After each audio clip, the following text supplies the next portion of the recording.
Welcome to the Set to Lead podcast, the online mentoring platform for emerging and current leaders. My name is Marianne Samdi, leadership coach and talent development expert, and I will be your host. Hello, Eva. Welcome How are back you? to the show. Thank you. Thank you very much. I'm thrilled to be here. Since our last show, you received a series of questions, you said, regarding how to apply for a management position when you have no experience or limited experience. Do you have some tips around this for our community? Absolutely, and that is true. I've actually had that question multiple times. It's coming up again and again. And it's understandable. People want to get to that next level and want to start managing people, but then the requirement is to have experience, but then they don't get a chance to gain that experience if they don't know how to sell themselves. So I do have some tips in that regard, and where I would start is to leverage social media to create a personal brand that's related to management. That would be my first advice. We live in a time where we have the opportunity to present our whole selves to the world. And that is so much bigger than, the job we're holding currently or the jobs that we've held in the past. We have the opportunity to include our passions and to include our aspirations and present ourselves that way. So where I would start in this for this reason is with LinkedIn, because that's a professional network that's widely used by recruiters to actually identify talent. So if you are looking for a management job, you want recruiters to find you. So you would have to make sure that your profile represents you as a manager or possible future manager or leader, and someone who is at least passionate about that. So I would definitely make sure that you have a summary that talks about your passion for the topic, and that you make sure you put some keywords in there that at least will make recruiters find you. And then what I would also make sure is that you are actively engaging with content on the platform that also shows your interest and your passion for leadership and management. So there's a lot of articles out there that you can be reading and then liking and sharing, which is a very easy thing to do. The next step would probably be to actually actively engage in conversations, so add comments to the articles around or the posts around management and leadership. And I would say a final step, if you really want to take it further, would be to start blogging yourself and writing about the topic. I think that would be something, if I see that as a recruiter, if I see someone's profile and I see that they're actively engaged around this topic and write about it or comment to it or at least share it, that is so much more telling to me and powerful to me than just seeing a resume with someone who has held a management job in the past, because that tells me that someone is hungry for such a job, is interested, is reading up on it. So I would definitely advise that as a first step. You're right. They definitely have to engage on LinkedIn and showcase their brand or the brand that they want to walk in. Exactly. I think there's another tip, too, that we can share with their community, and that's around the job description. Just because you don't meet every part of a job posting or a job description doesn't mean you shouldn't apply for that management position. I think sometimes postings have a laundry list of desired qualities, but the hiring manager isn't always expecting to find someone who meets every single thing on that list. I think if you meet most of the requirements, you should apply. I couldn't agree more. And honestly, having been in recruiting for a long time, I know that job descriptions are generally not very well written, and they do have a laundry list of criteria on there that don't always, you just don't need to have all that to be able to perform a job successfully. It is representing maybe the ideal candidate, or coming from a place where you say, yeah, if someone has 10 years of experience in this field, in this industry, in exactly this type of role, yeah, then we would have evidence that they can do the job. But someone doesn't, in most cases, need that 10 years exact experience to be capable to do the job. So I couldn't agree more. I think you should be realistic about, there's of course some standard or basic, let's say, fundamental criteria that you need to fill, but then a lot of the other things you can bring with your transferable skills and your passion. So I would say be realistic. Don't feel the need to meet all those criteria, and take a chance. Mm-hmm. What about skill sets? What can these folks that are concerned about their experience do regarding knowing what they bring to the table, regarding knowing their skill sets and how they fit with the management position?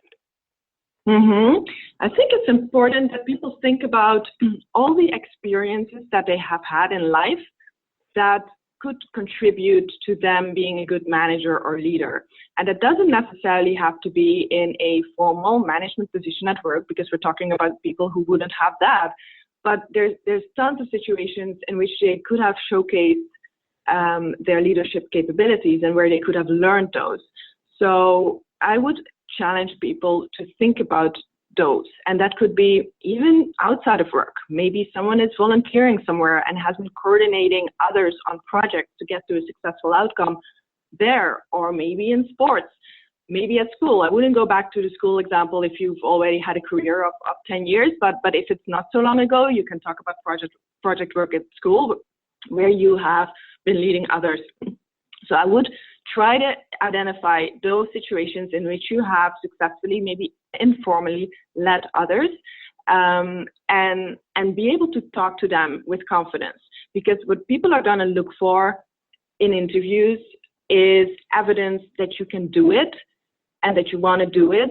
So if you have successful examples of where you've done it, maybe you've raised your hand at work to do a project and manage a project cross-functionally, you want to be able to talk about that and the success of that, so that they can interpret that in the context of, okay, if they have done that, they can do that formally in the job that we need them to do as well.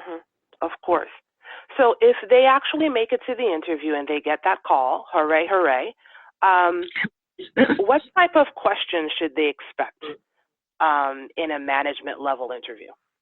Yeah, so, and I can definitely speak to that because I have done thousands of those. And what I can say is that for management roles, people are going to zoom in on that management aspect rather than the subject matter expertise or the technical skills. Because if you're in a management role, you're impacting more than just your work. You're going to impact, a team and more people. So people want to make sure that they hire someone into that role that is capable of doing that and is not going to do harm, and ideally is going to add value and contribute to also the development of others. So the interview is going to focus on that. And what I touched on just now is that people are going to look for evidence as much as possible as you can get evidence in a conversation, right? But they are going to ask questions like, give me an example of a time where you influenced without authority. That could be a question, because that's a specific example, and they're going to look for that example that you can bring where you've actually done that, assuming that past success is going to be future success as well. So they're going to look for specific examples. So I would get prepared to think about these situations in which you've done that, where you have influenced, where you've led, where you've coordinated people, where you had a following, maybe because you were just inspiring and people wanted to follow you. That would definitely be part of the interview, where people are going to look for concrete examples of what you have done in the past that is applicable to what they need you to do in this role. Another part could be that they're going to ask hypothetical questions because you haven't formally managed. So they might then want to talk about, assume you are the manager that we're looking for. What would you do? And they might ask questions as to, imagine you have a performance problem in your team, and someone is not motivated anymore or is not doing the job as you need them to do. How would you tackle that? Or how would you go about managing a budget? So that's hypothetical. That's not the best way of interviewing, but some people might get into that. So I would definitely want to encourage people to think about that. Really try to understand the job that people are looking to fill. Try to understand what problem they try to solve by filling that job, and think about how you're going to go about that. And again, try to do that with confidence and with passion, because that is going to be very important. Yeah, and if you're in this situation and you don't have a lot of experience in management, and you make it to the interview, you need to also understand that you have other skills that transition into management, right? Yes. They could be, you may not have been a manager or had direct reports, but maybe you have project management skills. Project management skills transfers over into being a manager. Maybe you don't have direct report experience, but you've got budgeting skills, or you've got meeting skills, or some other skill that's needed to be a great manager. Don't take that for granted. Yes, very true. What about appearances, Eva? Do appearances matter when you're looking for a management position and you don't have the experience? Well, they do. They do. I would say you want to make sure that you represent yourself as a manager, as a leader, how you would see that. So definitely professionally. I mean, it will vary between different companies. If we talk about, for example, dress code, right? There's a lot of new sort of startup tech companies that may not need the suit or the formal dress as other companies would. But so that is something that people would have to look into before they would go interview at a company. And it's actually a really just good question to ask a recruiter if you're not sure. That is, people are sometimes uncomfortable about that, but I think it is perfectly normal. You better ask rather than get yourself in a situation in which you are going to be uncomfortable. So that's gonna differ between different companies. But I would say what is important across the board is to position yourself professionally, be able to speak as a leader. So you want to prepare yourself for that. People are going to look for someone who has draw, someone who will be able to inspire others. So and who has some type of executive presence. That's a bit of a big term maybe, and it's not so easy to just decide, okay, so now I'm going to have executive presence because it's intangible. But you wanna think about that and represent yourself at least with confidence. Trying to think of yourself already as that leader. Absolutely. Appearance matters, and try and find those outfits that flatter you and project managerial presence. What about the resume, Eva? Is there anything that someone can do to position themselves for a management position by how they sell themselves on the resume?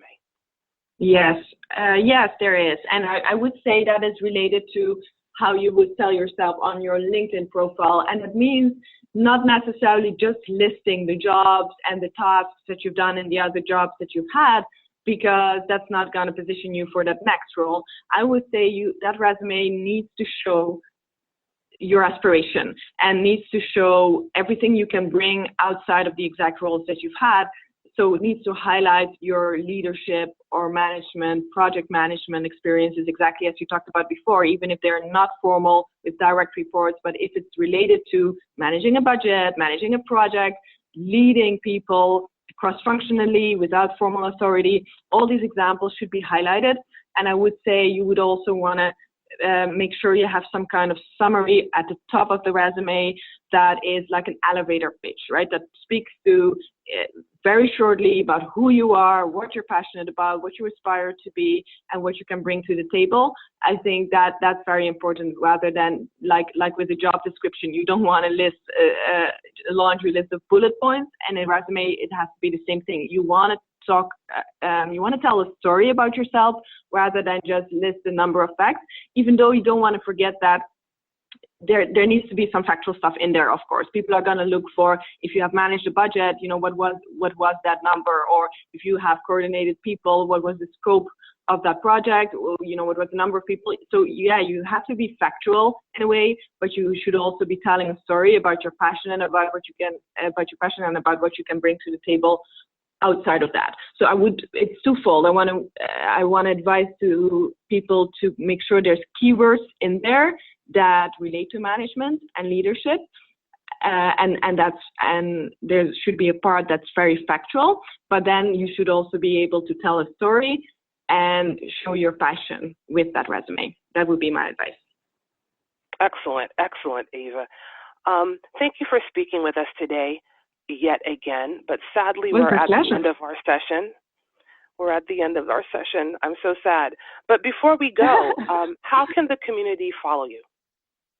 Yeah, so I am pretty active on LinkedIn myself. I recently started to do a series of video blogs in which I address career questions as well. So people can definitely follow me there. And then I look forward to continue to work with you as well, and to we'll stay in touch. I will tell you what the questions are that come up on a regular basis, and I think we're going to do more of these chats, which is exciting. So I think if people follow your Set to Lead community, that would be great as well. Yes, I look forward to having more of these sessions, and I think all of the sessions we've done have been helpful, but this one in particular I know is a popular concern of many folks out there. So thank you again for sharing. Very welcome. It was my pleasure. All right. Bye.